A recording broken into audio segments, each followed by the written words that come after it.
أهلا وسهلا برمضان.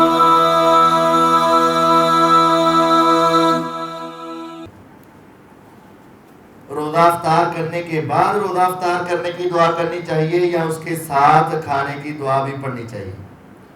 یہ ہم نے روزہ افطار کرنے کی دعا پیچھے لکھی ہے، اور یہ روزہ افطار کرنے سے پہلے پڑھنی ہے۔ دعا پڑھیں، بسم اللہ پڑھیں، دعا پڑھیں اور یہ افطاری کر لیں۔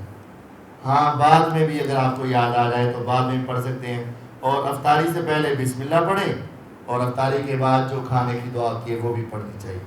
ذہب الظمأ وابتلت العروق وثبت الاجر، انشاءاللہ یہ افطاری سے پہلے بھی پڑھ سکتے ہیں، بعد میں بھی پڑھ سکتے ہیں۔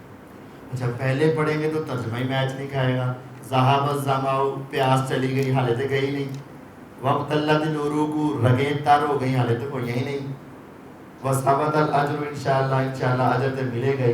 تو یہ جو کام کرنے لگے ہیں نا تو یقینی ہے اور آپ کے پاس ہی ہے، تو اس کو ایسے بول دیا کرتے ہیں جیسا کہ اللہ تعالیٰ نے فرمایا یا ایھا الذین آمنوا اذا قمتم الی الصلاۃ فاغسلوا وجوہکم فاذا قرأت القرآن فاستعذ باللہ، جب قرآن کی قرأت کرو تو اعوذ باللہ پڑھو۔ فاذا قرأت القرآن فاستعذ باللہ، جب قرآن کی قرأت کرو تو کیا کرو؟ اعوذ باللہ پڑھو۔ یعنی جب قرآن پڑھنے لگو تو اعوذ باللہ پڑھو، یہ نہیں کہ جب قرأت پوری کر لو تو اس کے آخر میں اعوذ باللہ پڑھو، یہ نہیں۔